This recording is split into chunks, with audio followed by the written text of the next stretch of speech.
Buenas tardes, soy Héctor Yáñez y hoy voy a presentar el tratamiento del mineral y determinación de hierro en esta práctica de laboratorio con una ID de muestra B. Bueno, los integrantes, solamente yo, y estos son los materiales y reactivos que se utilizaron durante todo el proceso de la práctica. Bien, pasemos a una breve introducción de lo que es la práctica. En los minerales portadores de tungsteno, como la esquelita y la wolframita, la presencia de hierro representa una impureza significativa que afecta la calidad de este mineral. Entonces, el hierro puede encontrarse como parte estructural, como parte de óxidos, hidróxidos y sulfuros. Además de esta presencia, puede interferir en etapas hidrometalúrgicas y metalúrgicas, afectando la eficiencia de recuperación del mineral. Y en esta práctica vamos a evaluar la remoción de hierro mediante un tratamiento de cloración utilizando cloruro de amonio, siguiendo de lixiviación y una cuantificación de hierro removido por titulación redox. Objetivos. El objetivo de este trabajo fue evaluar la remoción de hierro presente como impureza en un mineral portador de tungsteno mediante un proceso de cloración. Este reactivo permite generar el agente clorante mediante el control del proceso sólido-gas y favorece la separación selectiva de hierro sin afectar significativamente las fases de tungsteno. Pasemos a la parte experimental. Bien, tenemos primero lo primero que se hizo para empezar es el secado para base seca, ya que todos los demás procesos, las masas con las que se midieron fue en base húmeda. Entonces vamos a sacar primero la base seca. ¿Qué se hizo? Se pesó un vidrio de reloj como base, se pesaron 10 gramos de la muestra y se secó y se llevó un peso constante en la mufla a 110 grados Celsius. Bien, después, ¿qué se hizo? Se hizo un tamizado para ver qué tanto se retiene en cada charola. Cada charola tiene diferente abertura, entonces se pesó y se vació la charola. Se pesó cada tamiz vacío y a la charola. Se armó la columna de esta forma. Hasta abajo va la charola, después va la de 325, la de 200 y después la de 120 junto con la tapa. Se pesaron 100 gramos de la muestra y se vertió en la columna. Y aquí, como se ve en el video, hay que agitar manualmente, aunque fue un poco pesado, pero durante este proceso fueron más o menos aproximadamente 12 minutos en el que se estuvo agitando hasta que ya no se vio ningún cambio. Se destramó la columna y se pesaron los acumulados en cada tamiz, obviamente, y en la charola. Bien, después tenemos el muestreo por cuarteo. Primero colocamos un plástico grueso sobre la mesa para no contaminar la muestra, vaciar la muestra seca y mezclar el volteo con la espátula, como se ve aquí en el proceso. Formamos un cono virtiendo el material sobre sí mismo para hacer una conificación y marcamos una cruz con la espátula para dividirlo en 4 partes. Retiramos completamente 2 cuartos opuestos para tener esto un muestreo más significativo de lo que es la muestra del problema en general. Pasemos a la determinación de la densidad aparente. Se sumergió agua en un tubo con bismuto y se registró el volumen pesado. Después se sumergió el bismuto solo, sin el tubo, para ver qué tanto se desplazaba el bismuto solo, para ver qué tanto se desplaza el tubo sin ningún sólido, ya que el tubo flotaba, solamente si el tubo solo, sin ningún sólido, flotaba y no se alcanzaba a desplazar del todo. Bueno, después secamos el tubo y se llenamos con nuestro mineral seco y compactamos para colocar el tapón y sumergir y registrar el volumen desplazado. Se pesó el tubo vacío y el tubo de la muestra para después, con cálculos, calcular la densidad aparente. Bien, pasemos a la digestión escalonada para el hierro total. Se pesó 2.0020 gramos de la muestra, se agregó 20 mililitros del ácido clorhídrico, se calentó por 3 horas con agitación moderada fuerte hasta una ebullición suave y se agregó ácido clorhídrico conforme avanzaba la reacción para sostener el volumen operativo, como se ve aquí en el video. Bien, para la digestión escalonada, también para ahora con ácido nítrico, el sólido no remanente se agregaron 20 mililitros de ácido nítrico y se llevó por ebullición por 1 hora. Se filtró por vacío y se combinaron los dos sobrenadentes y se aforó a 1 litro, ya que los lavados se requirieron mucho más agua y por eso se requirió aforar a 1 litro. Bien, vamos a la preparación de disoluciones. Para permanganato de 0.02 molar se pesaron 1.5832 gramos de permanganato y se aforó a 500 mililitros. Para el oxalato de sodio 0.5 molar se pesaron 0.6707 gramos y se aforó a 100 mililitros. Para el ácido sulfúrico, relación 1:8 volumen-volumen, se midió 27.8 de ácido sulfúrico y se aforaron a 250 mililitros con agua destilada. Para el cloruro de estaño se colocaron 50 mililitros del ácido clorhídrico, se disolvió con 10 gramos de cloruro de estaño hidratado y se aforaron hasta 100 mililitros con agua destilada. Después, para el cloruro de mercurio, 5% más a volumen, se disolvieron 5 gramos de cloruro de mercurio y esto se aforó a 100 mililitros. Estandarización del permanganato. Bien, se tomó una licuota de 10 mililitros de oxalato de sodio, 0.5 molar. Se agregaron 20 de agua destilada, 20 del ácido sulfúrico que ya preparamos previamente. Se calentó a 60 grados Celsius y se tituló hasta un rosa persistente como se ve aquí en las fotos. Bien, ahora vamos a la determinación de hierro en nuestra muestra problema. Se tomaron 10 mililitros de la muestra problema de hierro total. Se añadieron 20 mililitros de agua destilada y 1 mililitro de ácido sulfúrico. Después se añadieron cloruro de estaño gota a gota y se agregó cloruro de mercurio para el exceso. Aquí se puede ver tantito sólido blanco en las dos imágenes, que significa que el cloruro de estaño ya está en exceso. Después se añadieron 25 mililitros del reactivo Zimmermann-Reinhardt y se tituló con permanganato hasta el color rosa violeta. Y este proceso se repitió por triplicado. Bien, pasemos a la cloración con cloruro de amonio. Se identificaron cada crisol para cada corrida de la muestra B. Se pesaron 10 gramos de muestra, esto es para las 9 corridas que vamos a hacer. Se mezclaron y se transfirieron un crisol correspondiente para sellar completamente muy bien con alambre de acero. Se introdujo a mufla dentro de la campana de extracción con su temperatura y tiempo ya establecidos. Dentro y en el caso del tiempo que ya fue establecido, se transfirió el sólido que hay dentro del crisol a un más de 100 mililitros. Se agregaron 70 mililitros de agua destilada y se agitó en suspensión durante 10 minutos. Se tiró el papel Whatman 42 y se filtró al vacío haciendo lavados con agua caliente. Se secó el sólido a peso constante para determinar el sólido recuperado. Bien, ahora pasemos a la parte más de cálculos, que es la caracterización del mineral. Pasemos primero a la determinación de humedad y base seca.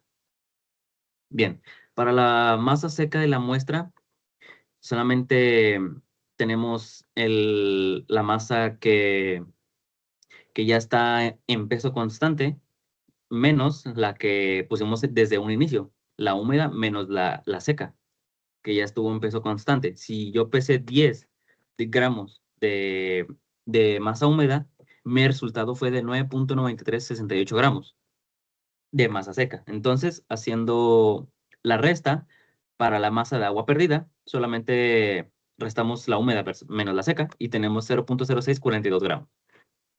¿Cómo calculamos el porcentaje de humedad? Bueno, solo dividimos la masa del agua entre la masa húmeda y lo multiplicamos por 100. Este sería el porcentaje que hay en 10 gramos de nuestra masa húmeda. Pero lo que nosotros queremos es el factor de base seca para los siguientes cálculos, que fue dividiendo la masa seca, que ya la acabamos de calcular, entre la masa húmeda. Y este factor sería el que debemos multiplicar. Si pesamos 10 gramos, hay que multiplicarlo por el factor de base seca y ese sería nuestra masa real sin contar la masa de agua. Bien, pasamos a granulometría, pasante versus abertura. Los datos que tenemos fue que se pesaron y se alimentaron 100 gramos de muestra y la masa retenida fueron estas. Solo se utilizaron 3 mallas, fueron las disponibles en el laboratorio y la charola. En la malla 100 se retuvo 45.06, en la malla 120 35.83, en la malla 200 16.83 y en la charola 1.58. Cabe decir que hubo un porcentaje de pérdida Si esto se suma no da 100, entonces hubo un porcentaje de pérdida de 0.7%. Y pasamos al cálculo del porcentaje retenido. Aquí se puede ver las mallas, el porcentaje retenido y el porcentaje de retenido acumulado, que ya suma el 100%, sin contar el porcentaje de pérdida. Bien, y ahora pasamos a la de pasante de nuestra masa en cada una de las mallas. Aquí hubo un error. Aquí no debería decir masa de agua perdida, debería decir el porcentaje pasante, que es lo que nosotros queremos. Y aquí está el porcentaje dividido en cada malla, dándonos un total ya de 0. Bien, aquí tenemos la gráfica, que es la abertura de la malla versus el pasante, el porcentaje del pasante que lo acabamos de ver. ¿Y qué nos dice esta gráfica? Que la mayor fracción del mineral está entre la malla 100 y 120. O sea, el sólido no es totalmente fino como se podía ver a simple vista. Todo estuvo en estas dos mallas, dejándonos que en la charola hubo muy poquito masa ya acumulada. Entonces, no se podría decir que fuera totalmente fino ni tampoco totalmente grueso, pero sí se retuvo bastante en estas dos mallas. Fue más del 70%.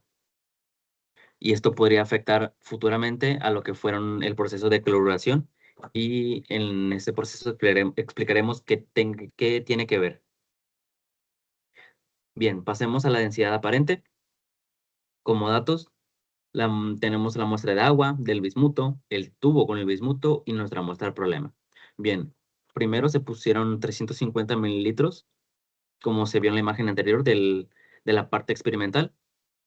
Cuando pusimos el bismuto solamente se desplazaron 5 mililitros, ¿ok? Después el tubo con el bismuto se desplazaron 15 y en la muestra del problema 70. Bueno, entonces, haciendo unas restas simples, se puede decir que el volumen vacío que se desplazó solamente fueron 10 mililitros, solamente el tubo, y el volumen lleno con la muestra se desplazó 20. Ya pesados estos dos tubos, vacío y con la muestra, y la masa de la muestra con el tubo, ya dentro del tubo obviamente, dio un total de 27.62. Ojo aquí ya se aplicó el factor de base seca, ¿ok? Por eso está ahí la fórmula. Entonces, esta masa ya es de base seca. Pero lo que nosotros queremos es la densidad aparente. Entonces, pasamos a la siguiente, que para sacar esta densidad necesitamos de dos cosas. La masa del mineral y el volumen del mineral. Para eso tenemos que calcular la diferencia entre el volumen lleno y el volumen vacío, que es de 10 mililitros.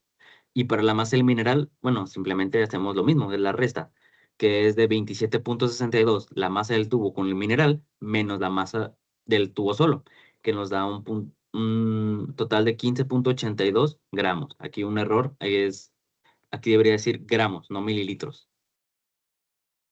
Bien, ahora pasemos a la densidad aparente. Solamente dividimos la masa del mineral, vuelvo a repetir, 15.82 gramos entre el volumen del mineral que se desplazó, que fueron 10 mililitros, dándonos como resultado que la densidad aparente de la muestra problema es 1.582 gramos sobre mililitro. Bien, pasemos a la determinación de hierro total, pero en la digestión. Como datos, ya habíamos estandarizado nuestro permanganato, nos dio un total de 0.01987 molar. La masa húmeda que pesamos para la digestión fue de 2.0063 gramos. El factor de base seca, ya multiplicado, nos da un total de 1.9934. Tomaron alícuotas de 10 mililitros y estos fueron los volúmenes de permanganato para la digestión. Para ver el viraje de color rosa, fueron esos volúmenes. Bien, pasemos a la reacción que sucede. Aquí tenemos que la relación es de 1 a 5. Aquí podemos ver el hierro y el permanganato, y que está en medio ácido. Entonces, por cada mol de permanganato hay 5 de hierro. Entonces, con eso podemos ya calcular la masa del hierro en la alícuota. ¿Ok? Pero recordemos que se aforó a 1 litro. Entonces, ya compactando la fórmula, podemos tener esta fórmula que para calcular la masa de hierro en toda la disolución de 1 litro, de la floración de 1 litro, solamente que hay que multiplicar 0.5547 por el volumen gastado de permanganato, dándonos un total de 0.5547 0.66 y 0.55 gramos. Recordando que nuestro factor de base seca es de 1.9934, entonces el hierro que hay total en un litro son estos valores. Pero en la práctica nos pide un porcentaje de hierro, que podrá ser bajo si lo contamos como peso-volumen, ya que la mayor parte que está ahí es agua, se afora un litro. Pero si esto se convierte a peso, el porcentaje cambia bastante. La verdad, es bastante hierro, que sería aproximadamente de 27%. Bien, pasemos a la estadística y análisis químico. Para el permanganato, la estandarización, estos fueron los volúmenes gastados del permanganato. La alícuota fueron de 10 mililitros y los moles de oxalato son de 0.0005 y la molaridad del oxalato es 0.05 molar. Bueno, para calcular los moles de permanganato que hay en la reacción, aquí podemos ver la reacción del permanganato junto con el oxalato. Aquí la relación cambia, ahora hay 2 de permanganato por cada 5. La relación es de 2 a 5. Entonces, ya con esto ya podemos utilizar la fórmula porque ya sabemos la estequiometría. Número de moles de permanganato entre el volumen en litros. ¿Ok? Entonces, aquí tenemos las repeticiones con el volumen gastado y su molaridad, dándonos una desviación estándar de 0.00041 molar y un promedio de 0.011987, que fue el que se utilizó para los siguientes cálculos. Bien, pasemos a los resultados del diseño experimental de la clorificación. Bien, aquí fue el mayor reto enfrentado durante la práctica. Descartamos las primeras 4 corridas y voy a explicar por qué. Durante las corridas realizadas a 250 grados Celsius, fueron estas del 1 al 4, el filtrado presentó un color azul intenso transparente, diferente a los que son amarillo café, que representa que hay presencia de hierro. Entonces, el consumo que se hizo del permanganato fue de gotas, o sea, fue casi, no fue medible, ya que fueron de gotas, casi no había hierro en la muestra. Y bueno, ¿y cómo se sabe que hay cobre? Bueno, aquí en la reacción se ve que si hay cobre y se le agrega amoníaco, que en este caso en el laboratorio optamos por hidróxido de amoníaco, el color cambia, aquí se ve, de transparente a un color azul característico del cobre, confirmándonos que en las corridas ya foradas a 250 mililitros, todos eran azules, desde la 1 a la 4. Casi no se usó permanganato, fueron gotas y no se pudo hacer un cálculo cuantitativo, y por eso se descartaron. Bueno, aquí se pueden ver las corridas del 1 a la 4. En las que están a la izquierda, 1, 2 y 3, se puede ver que no son tan azules, pero no se le agregó directamente a la corrida, como es en la corrida número 3, sino que simplemente se agarró tantita muestra y después ya se le agregó el hidróxido de amoníaco. Bien, otro punto clave que podría ser un error bastante significativo en nuestros cálculos es la masa perdida en la lixiviación. Como se puede ver aquí en el imán, al quitar el pescado para la agitación y filtrarlo, la masa quedó muy pegada, muy pegada, y eso podría suponer pérdidas de nuestro sólido de interés. Entonces, fue muy difícil quitarlo, mm, se tuvo que usar un poco de fuerza para poder quitarlo del imán. Entonces, no se tomó en cuenta este peso, pero puede marcar un error que puede ser bastante significativo porque esto ocurrió en todas las corridas. En todas las corridas se quedó bastante sólido pegado al imán. Se intentó rescatar lo que se pudo, pero realmente se tuvo que poner contacto con la mano para que se despegara, y eso que no se despegó del todo bien. Bueno, ahora sí pasemos a los datos. Tenemos la masa inicial en todos los cristales, que fueron de 100 gramos. Ya tenemos la molaridad del permanganato, que es de 0.01987 mol. Todas se aforaron a 250 mililitros, todas las corridas, y la alícuota para estos cálculos se tomaron de 10 mililitros. Bien, para calcular la masa, utilizamos este factor 0.387 por el volumen en mililitros del permanganato que se gastó para las titulaciones.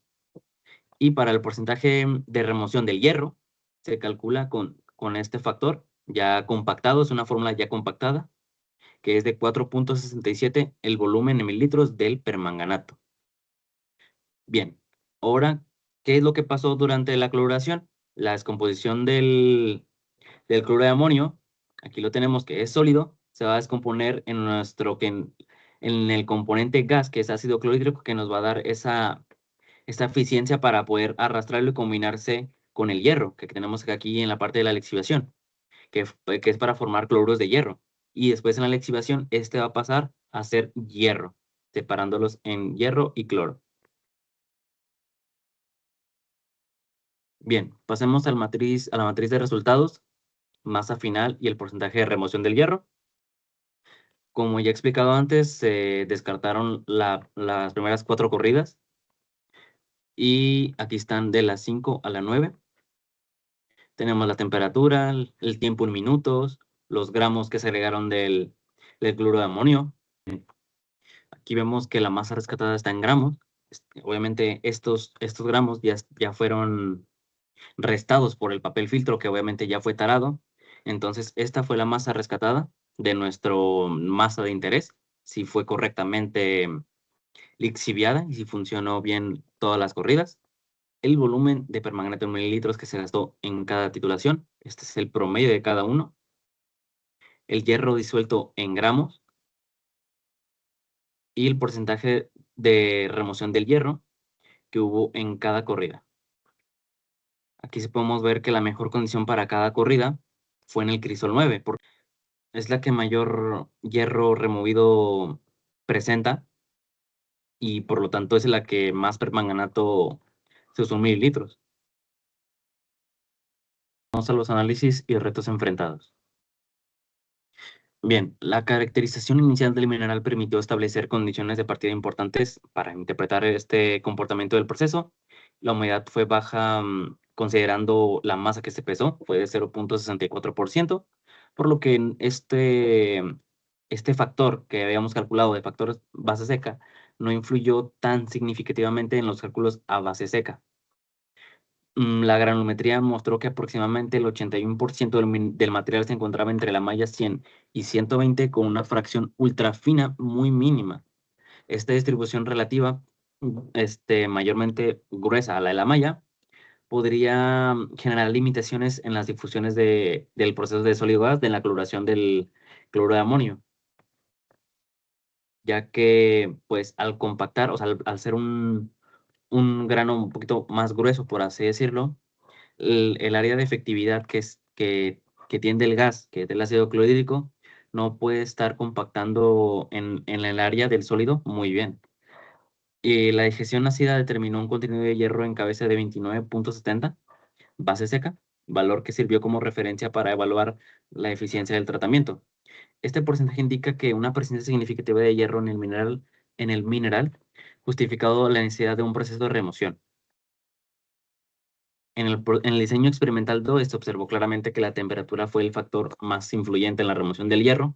Como explicamos antes, en las primeras corridas que fueron a la más baja temperatura, la remoción fue prácticamente nula. Fueron gotas que se gastaron en el permanganato, entonces no hubo nada en el lixiviado. En el lixiviado se habrá quedado todo el hierro en los pesos y pues lo que se filtró básicamente fue cobre, por eso el color azul intenso. Y debido a esa interferencia química que hubo, se puede justificar el bajo consumo del permanganato, que estas corridas fueron pues prácticamente descartadas del análisis enfocado en esta práctica que es el hierro. Otra dificultad presentada fue un error aforar a 1 litro a la digestión de hierro total, ya que al tomar alícuotas de 10 mililitros y nuestro volumen total es de 1 litro, pues supuso cantidades menores de hierro, suponiendo que la mayor parte está en agua. Y si hubiera sido un aforo menor, entonces estas cifras hubieran sido mayores, lo que haría más fácil el cálculo. También un error de desviación que podríamos tener es el hacer repeticiones solamente por triplicado Y bueno, esto fue un error. Se podrían haber tomado muchos más titulaciones, no solamente 3, para poder realmente si estos valores estuvieron correctos y ahora sí aplicar una prueba Q para verificar el nivel de confianza que tienen estos valores ya presentados y poder estar seguros que estos valores son 100% correctos. Entonces sería un arreglo para aumentar la verificación de estos datos, de estos cálculos, sería aumentar el número de titulaciones que se hace para poder obtener un resultado más confiable y no tener tanto margen de error en los cálculos.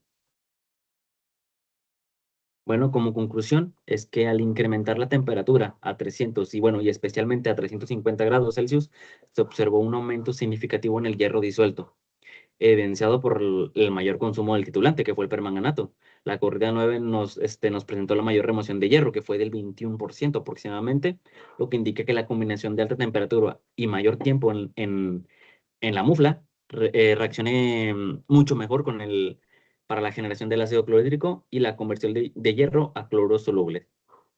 Y bueno, esto en conjunto que los resultados demuestran que el proceso de cloración con cloruro de amonio sí es efectivo, sí funciona, para remover parcialmente el hierro del mineral, siendo la temperatura y el tiempo los parámetros más determinantes, mientras que la granulometría condiciona la eficiencia a través de los fenómenos de transferencia de masa. Muchas gracias.